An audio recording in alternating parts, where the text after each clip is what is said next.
அண்ணா உங்களுக்கு மைக்கே தேவையில்ல போலேண்ணே. சொல்லுங்க.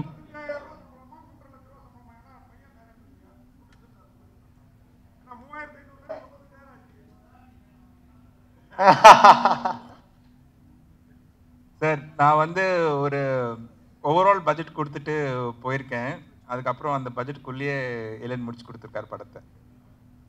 சார் நீங்கள் கவின் சார் இங்கே நீங்கள் வந்து அதிகமாக வந்து கோடிகள் சம்பளம் கேட்குறதாகவும் சிறு தயாரிப்பாளர்களுடன் வந்து உங்ககிட்ட வந்து அப்ரோச் பண்ணுறதுல ரொம்ப சிரமம் இருக்கிறதாகவும் ஒரு குற்றச்சாட்டு இருக்குது. அது என்ன? ஓகே ஓகே, அதுக்கு பதில் சொல்லணுமா?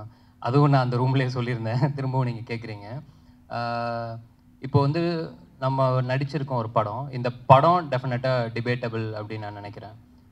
அது சேம் டைம் இங்கே சம்பளம் டிபேட்டபிளா அப்படிங்கிறது எனக்கு தெரியல. டிபேட்டபிள் யாருக்கு அப்படின்னா எனக்கும் ப்ரொடியூசருக்கும்.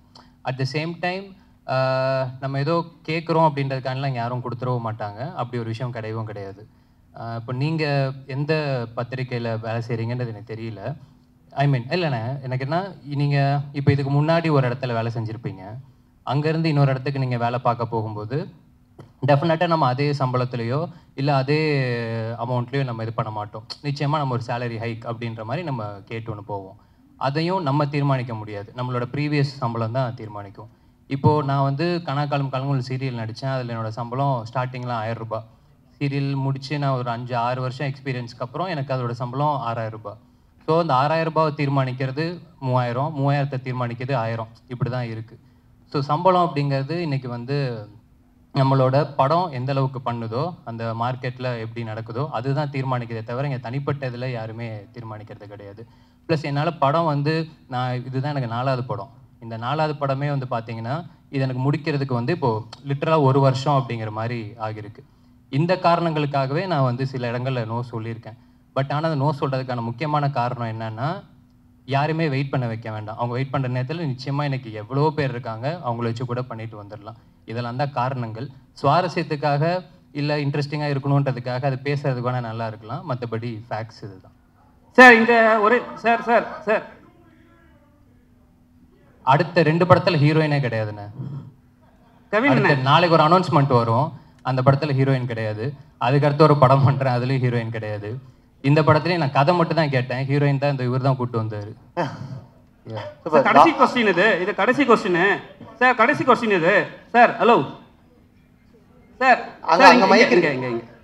இந்த கொஸ்டின் வந்து இந்த கொஸ்டின் வந்து மைக் அங்க இருக்கு, மைக் அங்க. இந்த கொஸ்டினுக்கு வந்து டைரக்டரா இருந்தாலும் சரி, ஹீரோ இருந்தாலும் சரி, யார் வேணா பதில் சொல்லலாம். சரிங்களா?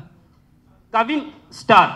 ஏன்னா எப்பவுமே வந்து ஒரு படத்தோட ஹீரோ வந்து ஒரு பேர் சொல்லி ஒரு ரஜினியின் ஜெயிலர் அப்படிதான் வரும். இது என்ன கவின் ஸ்டார்? யாருக்கு மென்ஷன் பண்ணுறீங்க, யாருக்கு குறிப்பிட்டு சொல்ல வர்றீங்க? அதுக்கப்புறம் வந்து 2 ஹீரோயின், ஒரு ஹீரோயினை சமாளிக்கிறது பெரிய விஷயம். சரிங்களா? புது ஹீரோயின் ஒருத்தருக்கு தமிழ் தெரியல, எப்படி சமாளிச்சிங்க? 2 பேரில் யாருக்கு கூட சொல்லலாம். நேக்கா டைரக்டர் மைக் கொடுத்துட்டாரு. This is first.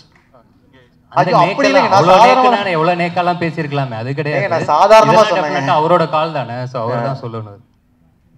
ஸ்டாரிங் கவின்னு போட்டிருப்போம் அப்படின்னா இதில் நடிக்கிறாரு நம்மள அர்த்தம். இந்த படத்துக்கு அந்த வார்த்தை யூஸ் பண்ணால் ஒரு மாதிரி வார்த்தை விளையாட்டு மாதிரி அழகாக இருந்துச்சு, அந்த ரீசனுக்காக போட்டோம். ஹீரோயினை சமாளிக்கிற அது வந்து அந்த கொஸ்டின்ஸ் எனக்கு அதில் உடன்பாடு இல்லை. அதில் இல்லை. ஏன்னா பார்த்தீங்கன்னா அவங்களுமே அவங்களோட பெஸ்ட்டு கொடுக்கறதுக்கு அவ்வளோ ஹார்ட் ஒர்க் பண்ணி ப்ரொஃபஷனலாக 2 பேரும் பண்ணி கொடுத்தாங்க. ஸோ சமாளிக்கிறதுக்கான வேலைகள் அங்கே எதுவும் இல்லை. இல்லை சார், என்னன்னா 2 ஹீரோயின்னாவே. ஆனால் நீங்கள் கேட்டது இன்னொரு நான் ஆடடாகவே நான் சொல்லிடுறேன். ஒன்றும் இல்லை, இப்போ இவங்களுக்கு டெஃபினட்டாக தமிழ் தெரியாதுண்ணே. பட் ஆனால் அவங்களுக்கு தமிழ் தெரியல அப்படிங்கிறது வந்து ஸ்பாட்டில் நாங்கள் யாருமே ஃபீல் பண்ணல. உச்சரிப்பு அதெல்லாம் பிரச்சனை இருக்கும், இல்லாமல் கிடையாது. பட் ஆனால் அவங்க ஒரு பெரிய 40 பேஜஸ் ரூல்டு நோட் ஒன்று வச்சுருக்காங்க. சீன் பேப்பரில் என்னெல்லாம் போகுதோ அதை வந்து அவங்களுக்கு டிரான்ஸ்லேட்டர் ஒருத்தருக்கு இருந்து அவங்க அதை தமிழில், இப்போ நம்ம தங்கிலீஷ்னு சொல்லுவோம் இல்லையா, அது அவங்களோட புரிதலுக்கு ஏற்ற மாதிரி அவங்க அதை மாற்றி இங்கிலீஷில் எழுதி அந்த தமிழுக்கு மாற்றி அதெல்லாம் பண்ணிட்டு தான் அவங்க வருவாங்களே செட்டுக்கு. ஸோ இந்த மாதிரி எல்லாருமே அவங்களோட வேலை செய்கிற இடம் தானே இது. ஸோ அந்த டெடிக்கேஷனோட சின்சியராக தான் எல்லாருமே வேலை பார்த்துருக்காங்க. சூப்பர், ரொம்ப ரொம்ப நன்றி, தேங்க்யூ ஸோ மச். ஸோ இத்தோட மைக் ஆன்ல இல்லையா? மைக் எல்லா நேரத்தையும் ஒழுங்காக வேலை செஞ்சுட்டு அது ஈவெண்ட்டே இல்லை. ஈவெண்ட்னு அதெல்லாம் நடக்கணும்.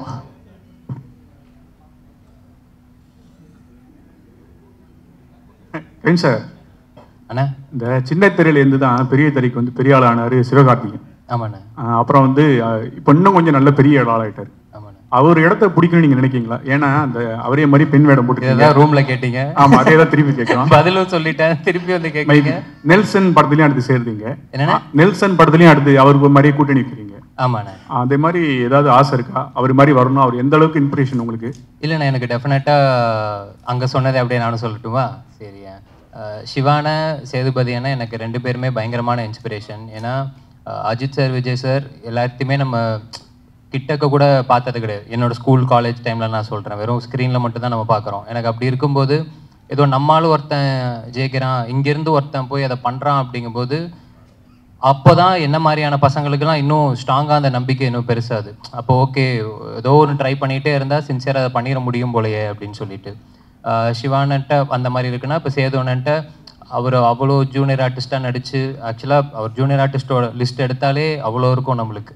ஸோ அதுவும் நடித்து கன்ஃபார்மாக ஏதோ ஒரு நாள் நடந்துரும் அப்படின்ற அந்த ஒரு ட்ரஸ்ட் இருக்குல்ல, அது ஒரு 1000ல் ஒருத்தருக்கு, 10,000ல் ஒருத்தருக்கு, லட்சத்தில் ஒருத்தருக்கு நடந்தாலுமே அந்த ஒருத்தர் மாதிரி கொடுக்குற நம்பிக்கை தான் என்ன மாதிரி பசங்களுக்கு அது ஒரு பயங்கரமான சீடுன்னு நினைக்கிறேன் நான்.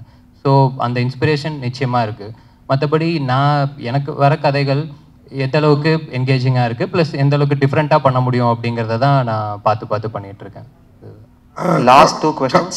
கவின்ஜி, முடிவு நீங்க பண்ணாங்க, நாங்க முடிவு பண்ணிடுறோம். இல்ல நேரம் இல்லன்னு பிஆர் சொல்லிருக்காங்க. எங்களுக்கு தான அடுத்த ஆப்ஷன் சரி கேளுங்க. ஓகே கவின்ஜி, ஒரு क्वेश्चन. அதாவது நீங்க வந்து ஸ்டார் இந்த படம் அன்னைக்கு வந்து ஒரே ஹீரோவா இருந்தார் பிரசாந்த். ஸ்டார்னு படம் வந்தது, அவரு பேரும் காதல் இளவரசன். இன்னைக்கு காதல் இளவரசன்னா எங்க கண்களுக்கு நீங்க தான் தெரியுறீங்க. அந்த காரணத்துக்காகவே ஸ்டாருங்கிற டைட்டில் தூக்கிட்டீங்களா? அதே மாதிரி ஆனழகன்கிற படத்துல ஒரு பெண் வேடம் போட்டிருப்பார், ரொம்ப ஃபேமஸ் அந்த படம். ஓகேங்களா? அன்னைக்கு வந்து இத்தனை ஹீரோ கிடையாது, அவர் மட்டும். அந்த மாதிரி ஒரு நோக்கம், ஒரு சென்டிமெண்ட் இதுக்குள்ளார வச்சு தான் அந்த படத்தை ஒத்துக்கிட்டீங்களா? என்னோட கேள்வி. இல்லைண்ணா, இந்த படத்தோட இப்போ ஸ்டார் அப்படிங்கிறத பொறுத்த வரைக்கும் நாங்கள் எல்லாருமே இப்போ சொல்லியிருந்தோம் இல்லையா, ஸ்டார்னா வெறுமன அந்த ஸ்க்ரீனில் வர அது கிடையாது ஸ்டார். ஐ மீன் அதுவும் ஸ்டார் தான். அது இல்லாமல் என்னை பொறுத்த வரைக்கும் பீப்புள்ஸ் சாம்பியன் எல்லாருமே ஸ்டார் தான். மக்கள் யாரெல்லாம் நம்ம யாரை பெருசாக ரொம்ப ரசிக்கிறோமோ, அண்ணாந்து பார்க்குறோமோ, அவங்க எல்லாருமே ஸ்டார் தான். அது எல்லாத்தையுமே தாண்டி தான் நம்புகிற விஷயத்த நம்பி என்னைக்காவது ஒரு நாள் நடந்துரும் அப்படின்னு ஓடிட்டு இருக்கவனும் ஸ்டார் தான். ஏன்னா இப்போ நீங்கள் சொன்ன மாதிரி சினிமா இல்லை ஸ்போர்ட்ஸு மற்ற கொஞ்சம் விசிபிலிட்டி இருக்கிறவங்களுக்குலாம் அந்த அடையாளமோ அந்த லைம்லைட்டோ அது கிடச்சிருது. ஆனால் அது கிடைக்காம ஏதோ ஒரு வேலையில் அந்த லைம்லைட்டுன்ற விஷயம் இல்லாமல் நிச்சயமாக அவனோட திறமைக்கு அவனோட சக்திக்கு அவன் ஒரு சாதனை பண்ணி தான் இருப்பான். அவனை யார் அங்கீகரிக்கிறது, அவனை யார் பாராட்டுறது? ஸோ அவங்க எல்லாருமே சேர்ந்து ஸ்டார் அப்படின்னு சொல்கிற படம் தான் நம்ம ஸ்டார். டேரக்டர் சார், ஒரு கேள்வி இல்லை 2 கேள்வி. ஒன்று வந்து இந்த படத்தில் வந்து நீங்கள் எல்லாரையும் பாராட்டினீங்க, அந்த பாடலாசிரியர்களை விட்டீங்க. ஆனால் இவரும் ஒரு பாடலாசிரியர்னாரு நம்ம காம்பேரும். நான் அந்த வரி நம்ம காதே கொடுக்க மாட்டேன், அந்த ஒரு வரி வந்தது பாருங்க, என் விழி மீன்களை தூண்டிலால் அப்படின்னு ஒரு, அதுக்கப்புறம் சரி இதுதான் அவ்வளோதான் அப்படின்னு நினச்சா உங்கள் தலையை கோதி என் கைரேகை ஜாஸ்தி ஆகிட்டுங்கிற மாதிரி அவரை பாராட்டிடுங்க. அதுக்கடுத்து இன்னொரு கேள்வி, இங்கே அந்த பேனர் தான் அவர் சொல்லிட்டாரு, எங்கள்கிட்ட இருந்து உங்களை தப்பிக்க வச்சுட்டாரு. ஆனாலும் எம்ஜிஆர் ஸ்டாருங்கிற அந்த இதில் பின்னாடி அந்த பேனரில் இல்லாமல் போனது. அமிதாப் கூட இருக்கிறார், நம்ம ஊருக்கு அவ்வளோவா சம்மந்தம் இல்லாதவர். அதுக்கு என்ன காரணம்? அதே மாதிரி இந்த படத்தில் ஹரிஷ் கல்யாண் தான் முதல்ல நடிக்கிறதா. 3 கொஸ்டின் 2 அடுத்து வாய்ப்பு கிடைக்காது. அடுத்து என்ன காரணம் கவினை அதையும் சொல்லுங்க. ரைட் சார், இது ஆடியோ லான்ச் பிளான்ல இருக்கு சார். இப்பவுமே யுவன் சாரோட டேட்ஸ் தெரியல, மேபி ஆடியோ லான்ச் இருந்துச்சுன்னா அப்பா சொல்லலான்றதுக்காக லிரிக்ஸ்லாம் வச்சிருக்கேன் நான். எல்லாம் நிறைய லிரிக்ஸ் இருக்காங்க சொல்லணும்னு நினச்சேன். 2வது எம்ஜிஆர் சார் இல்லாததுக்கு காரணம் இல்லை சார், ப்ராக்டிக்கலான ரீசன் தான் சார். இந்த ஃப்ரேமிங்க்கு எனக்கு வந்து எனக்கு பிடிச்ச ஆட்களை வச்சுருக்கேன். இன்னொருத்தர் ஆட் பண்ணால் இந்த சிமிட்ரியாக இருக்காதுன்ற ஒரு ஃபீலுக்காக பண்ணேன், வேறு எதுவும் இல்லை. 3வது ஹரிஷ் கல்யாணுக்கு நன்றி சொல்லணும் சார். நான் லைக் காரணங்கள் வேறு காரணங்கள் சார், ப்ராக்டிக்கலான ரீசன்ஸ் தான். பட் ஸ்டில் அதை ஸ்போர்ட்டிவாக எடுத்து சப்போர்ட்டிவாக இருந்ததுக்காக ஹரிஷ் கல்யாணுக்கு நன்றி சொல்லணும் சார், அவ்வளோதான். இளனுக்கு ஒரு கொஸ்டின், கவினுக்கு ஒரு கொஸ்டின். Okay, first இளனுக்கு. ரொம்ப அழகான மேடையாக இருக்குது. ஏன்னா ஒரு இன்ஸ்பிரேஷனான இந்த கதை எழுதுறதுக்கு உங்கள் தூண்டின ஒருத்தர் வந்து உங்கள் மேடையில் இருக்கிறாரு, அதுவும் உங்கள் அப்பாவாகவே இருக்கிறாரு. தவிர நீங்கள் இந்த படத்தை டைரக்ட் பண்ணிருக்கீங்க, இன்னொரு ஹீரோக்கு வாய்ப்பு கொடுத்துருக்கீங்க. ஸோ ரொம்ப நல்லா இருக்குது. என்னோட கொஸ்டின் என்னென்னா, நீங்கள் எப்போ ஆக்ட் பண்ண போகிறீங்க? அது கண்டிப்பாக சார், எங்கள் அப்பாவுக்கும் அந்த ஆசை இருக்குது. எங்கள் அப்பாவோட எங்கள் அப்பத்தாவுக்கு ஒரு ஆசை இருக்குது சார். எங்கள் அப்பத்தா தான் சின்ன வயசுல வந்து கேட்டுகிட்டே இருப்பாங்க. நான் ஒரு வேளை ஃப்யூச்சரில் நடித்தேன்னா அந்த படம் எங்கள் அப்பா தாக்கு டெடிகேஷனாக இருக்கும். ஓகே கவின், வாழ்த்துக்கள். பொதுவாக வந்து லேடிஸ் கெட்ட போடும்போது ஒரு யாரையாவது ஒரு ரெஃபரன்ஸ் எடுத்துக்குவாங்க. கமல்ஹாசன் வந்து அவங்க அம்மாவை எடுத்துக்கிட்டாங்க. ஸோ அந்த மாதிரி இந்த படத்தில் அந்த கெட்ட போடும்போது யாரையாவது ரெஃபரன்ஸாக எடுத்துக்கிட்டாங்க? கரீனா சோப்ரா. ஓகே, எனக்கு சொல்லுங்க. சந்தானம் சார் போட்டிருப்பார்ல லேடி கெட்டப், அதுதான். ஏன்னா இந்த படத்துல வந்து இப்போ சிவானா ரெமோல பண்ண மாதிரியோ இல்ல வந்து கமல் சார் அவ்வை சண்முகில பண்ண மாதிரியோ ஒரு பொண்ணாவே நடிச்சு நம்ப வைக்கிறது மாதிரியான இது கிடையாது. அது சின்னதா காலேஜ்ல பசங்க பண்ற ஒரு கலாட்டா மாதிரி. ஸோ எனக்கு என்னன்னா அந்த கலாட்டால பார்க்கும்போது சந்தானம் சார் எக்ஸ்ட்ரானரியா அதுல ஒன்று பண்ணியிருப்பாரு. நிச்சயமா அதை வந்து இப்போ இதுக்கப்புறம் யாராலுமே பீட் பண்ண முடியுமான்றது தெரியல.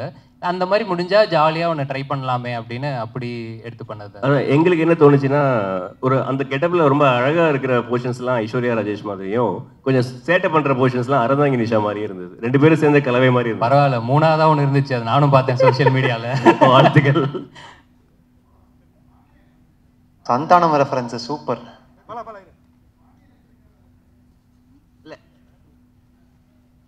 நடிச்சிருக்காங்க சார், நடிச்சிருக்காங்க.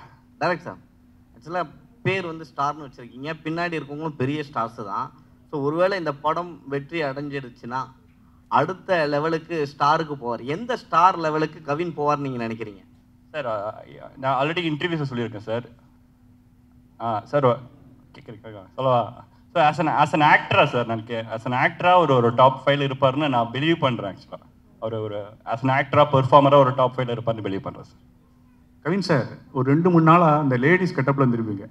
உங்களுக்கு எப்படி ஃபீலாக இருந்தது? பெண்களுக்கு வந்து என்னென்ன கஷ்டம் இருக்கு? பயங்கர கஷ்டம்னு. நான் அன்னைக்கு ஸ்டேஜுக்கு வந்ததுமே ஏதோ இவங்களோட அசிஸ்டன்ட் ஒரு அக்கா வருவாங்க, அவங்க எல்லார்ட்டையுமே வந்து நீங்கள்லாம் தெய்வம் அப்படின்ற அளவுக்கு நான் சொல்லிட்டேன். ஏன்னா நிஜமாவே ரொம்ப சங்கடமாக இருந்துச்சு. இப்போ இதுவே எனக்கு தெரிஞ்சு இந்த டிசைன்லாம் இவங்களுக்கு உள்ள குத்தும்னு நினைக்கிறேன். ஆனால் காமிச்சிக்காமல் சிரிச்சுக்கிட்டே இருக்காங்க பார்த்தீங்களா, அதுவே ஒரு தனித்திறமை. எனக்கெல்லாம் அன்னைக்கு வந்து முடிச்சுட்டு போகிறேன், ஃபுல்லாக அந்த அப்படி தேஞ்சா ஒரு மாதிரி இருக்கும்ல, அந்த சிம்மிக்கியா ஜமுக்கியா ஏதோன்னு சொல்லுவாங்கல்ல, அந்த பேட்டர்ன் போல் அது அப்படி கொடுத்துருந்தாங்க பயங்கரமாக நம்ம காஸ்டியூம் டிசைனர்.